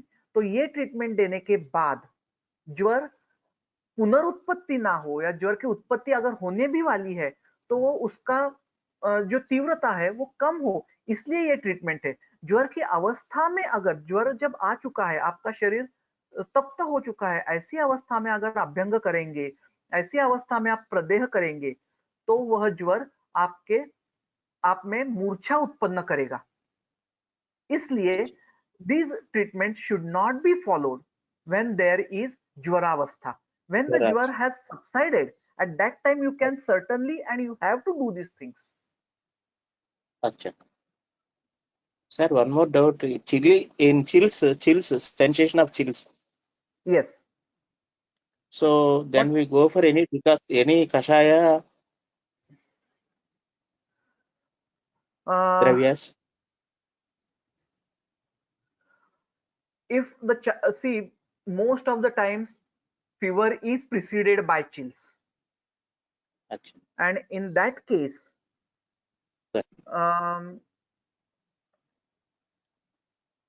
krutayush or kruta soup, kruta rasa, these are more beneficial than just giving something medicines. Sir. Mausaras, yusha, these things which are hot, I would call it as hot, steaming hot soups. If you give them, these help in bringing down the chills much better than just giving them kashayas. For kashayas, if you are really willing to give, I generally would prefer to give a child a simple, you call it sunt, shushka ardrak, what you call it as, विश्व भेषज, शुंठी, उसका कषाय या उसका क्षीरपाक देना मैं ज्यादा पसंद करूंगा rather than giving any other kashay. Because if we go according to Kashyap, the srotasa are initially blocked by kapha, and then the heat is trapped. That brings out initially chills. That causes chills. And to remove the chills, we need to eliminate this srotasa avrodh of kapha. Therefore, anything that is pachan and srotas shodhan would be acceptable. Now, in children, we cannot give anything that is tikshna in virya. Comparatively, srotas shodhan by pachan, by a milder medicine, what is possible is vishwabheshaj kwat, shunthi kwat. So, shunthi kwat would certainly help. You can even add a bit of maricha to it, bit of it, but shunthi would be the first acceptable dravya to bring down chills because it can release all the srotashodhan. Sir, in some cases, cold hands and feet, they will complain. In Yes, such cases, that is there. Hemagarbha Rasa can. For not in some cases, in children, Kashyap has Yes, specifically said that all yes. children will have cold Okay. hand and cold feet, but uh, uh, I have even mentioned it probably somewhere. Yeah, over in the Sir, Lakshanas over also over in here. Purva Rup therefore, Vednadnya Kashyap has Tata, mentioned it, then, and also in Khilastan, he has given why there is uh, the temperature is high in the head and the feet or the extremities are cold. sir, He has sure, very well okay. mentioned it over there. Hmm. So this is a samanya jwara. In adults, if this would have had happened, we would call it as a vishama jwara. Sir, But in children, this has to be considered as a samajwara, not as a vishamajwara. So the treatment for all these things would be the samanya jwara chikitsa and not the vishamajwara chikitsa. acha, acha. In such cases, we can use Lakshmi Vilas Ras, Hemagarbha Ras. Okay, talking about Lakshmi Vilas Ras, I use a mixture of Lakshmi Vilas and Tribhuvan Kirti, where the Sir, child is suffering from upper respiratory tract infections sir, and where jwar comes up with along with pratishyay. sir. Kas may or may not be there, but pratishyay is there. In that case, I do use Lakshmi Vilas and uh, Tribhuvan Kirti. Your Sir, second sure, part was Hemagarbha Ras. sir. Theoretically, Hemagarbha can be used. Theoretically, I have never Acha, used Hemagarbha Ras in jwara. acha, The maximum what I have used in jwara acha, is Kasturi Bhairav, acha. but that too in cases where there was Jeerna Jwara and Shodhan was not, I would not say Dosha Shodhan, but Srota Shodhan was expected. In that case, I had used Kasturi Bhairav. I have never used Hemagarbha Pottali for managing Jwara. Theoretically, yes, Hemagarbha can be used. Acha. Okay. Sir, Okay. one more. Is a Yes. burning sensation? If burning sensation is available entire the body of children, can we go for a cold sponge application or any our side fastly we do? Uh, Burning sensation or daha is seen in children. And Sir, when I have said that uh, there is वैवर्ण्यम in पूर्व लक्षणम, ज्वर के पूर्व लक्षण sir, में वैवर्ण्य दिखता है, तब आरक्त sir, वर्णता जब आती है तब कई बार दाह उत्पन्न हो जाता है. In these sir, cases, we have in Ayurveda we have a very good treatment that is Avgaha Swed. sir, Though it is a Swed, though it sir, is an Ushna Chikitsa, that is sir, a Ushna Chikitsa, not an completely Ushna Chikitsa. So sir, Avgaha Swed is equivalent to what you call it as cold sponging. One. sir. Secondly, Okay, these things what happen? They happen at the site of the skin, where the doshas are present in the Bahya Marga, Bahya Srotas. In these sir, cases, when Jwara has come down, we certainly can go for application of lepas and pradehas in this. sir. Chandana lep, Shweta Yes, Chandan sir. lep, and Ushira Yes, lep, they are yes, really very, very effective. Rakta sir. Chandan is also effective, but Rakta Chandan is not available now. So Shweta Chandan lep, or even what you call it as um South Indians use that Chandan, Gopi Chandan, what we call it in Maharashtra over here. That is Gopi Chandan, Chandan. Chandan. Yes, yes. In South Yeah. India, it So is. Gopi, yeah, the Gopi Chandan lep is also equally effective in bringing down this daha in children. But this lepa chikitsa is always advisable when jwara has come down, not in the vegavastha.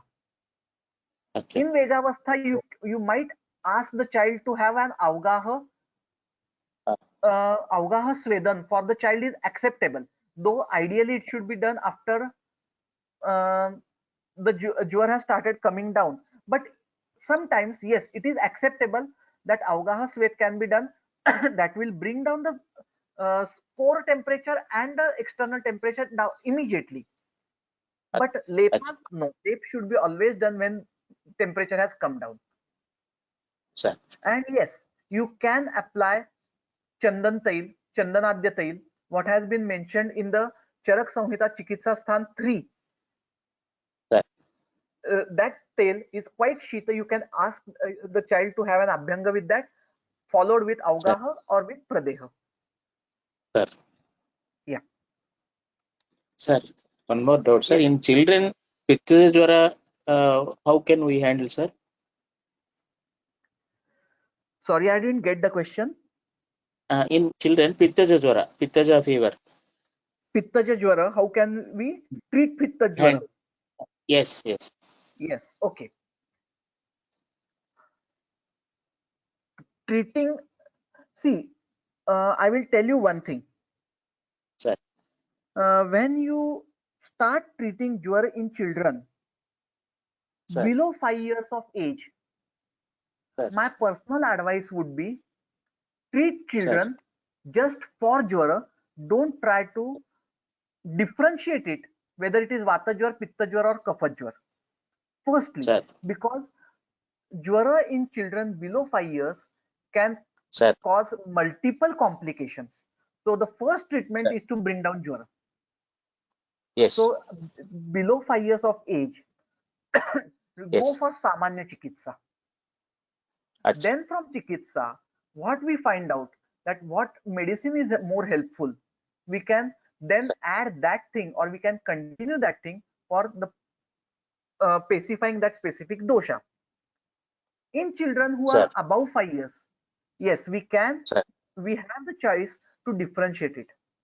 And in pitta jwara, the best thing to do is avoid swedan. Don't give swedan. Give the child anything that can bring down his jwara, dosh pachan ho jaye, one, and after that, once the dosh have subsided, immediately start giving him sarpi, even though it is not purana jwara. Start giving him sarpi, start giving him kshira. The most of his ahar should be based on kshira. That helps in two ways. Like in Udar Chikitsa, kshira helps in giving you dietary value and also it gives you virechan.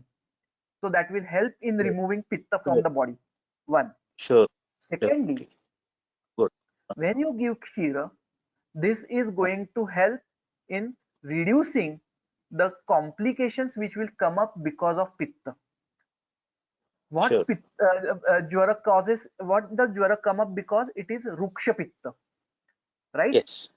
Where in kshira, when we are going to give it, it is snigdha drava and shita. So it is totally opposite to that of pitta. So it will pacify pitta. This is one thing. Sorry, this is the second thing. You are going to give a complete diet of kshira, omitting other diets. One. Secondly, you are going to give this because that will cause rechan. Thirdly, in pitta jwara, ideally, in any pitta disease, what we say is we should not give anything that is tikshna and ushna. But in children, if we give, I have tried it out, and if we give ushirasav or panta of ushir, yes, ushirasav, that really helps in bringing down pitta jwar. Very good. Very good. So we can use ushirasav, for this purpose, Okay, even though it is okay. an ASA. Okay, okay. Sir, we do not have any chance of use of Chandrakala Ras. Yes, Chandrakala Ras can be used in Pitta Jwar also. But see, I would tell you one thing. Sir, In children, one should prefer more of Vanaspati Sankalpana rather than yes, using Rasaushadis. yes, yes, sir. Okay. Chandrakala Ras contains Parad and Gandak. Yes, Even Tribhuvan yes, Kirti and Mahalakshmi Vilas, all these contain Parad and Gandak. But we should sir. most of the times try to prevent use of these drugs which contain Rasaushadi, which contains, I would say, specifically Parad. If it we use, see, in our practice in Pitta Jwar, I do use Laghu Shekhar, which is a mixture of Shuddha Gairik and Shunthi processed in Nagavalli Swaras. This is Laghu Shekhar, what we call it as. We use Ach- um, uh, uh, in Jeerna Jwar, we are going to use Vasanta Kalpa, which contains Kharpar and Marich. These are Rasaushadis, Very. but they do not contain Parad.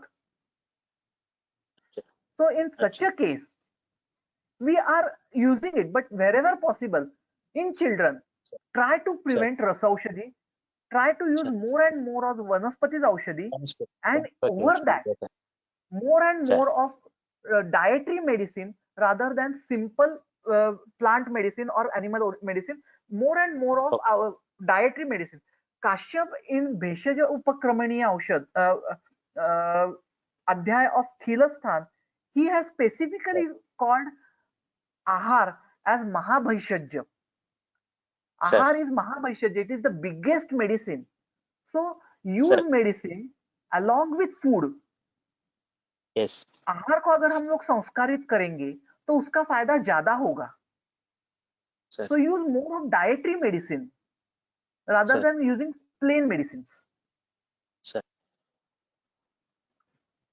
Good, sir. Sir, in fever cases, children will complain the irritation of throat, and this is sometimes hiccup.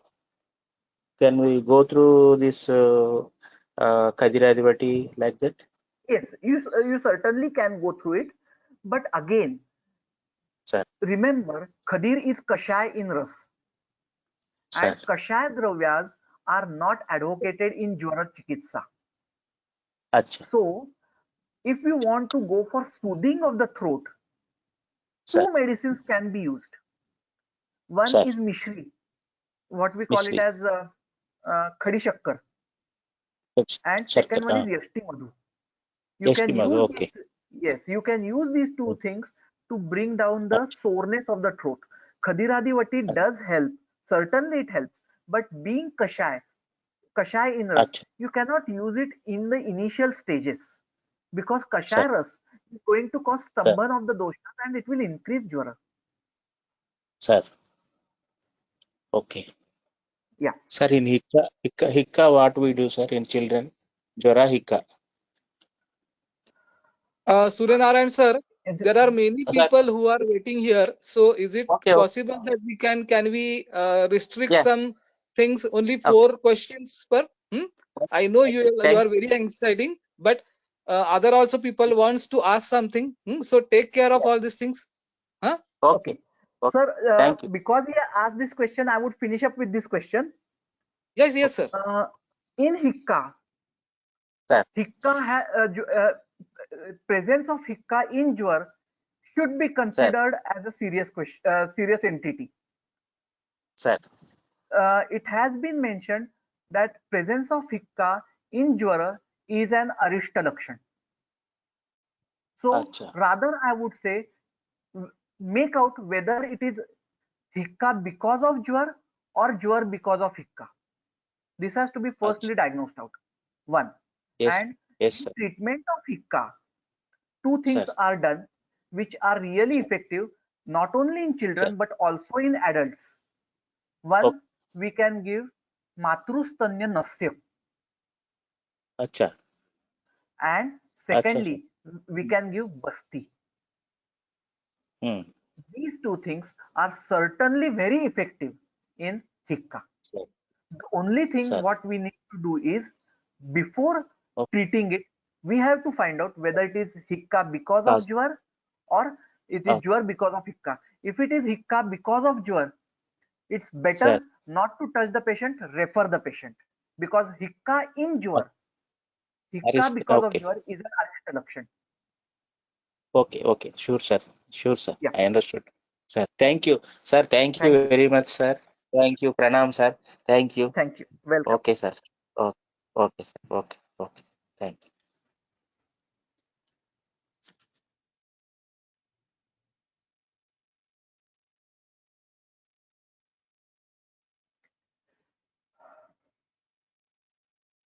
I think we are finished with it.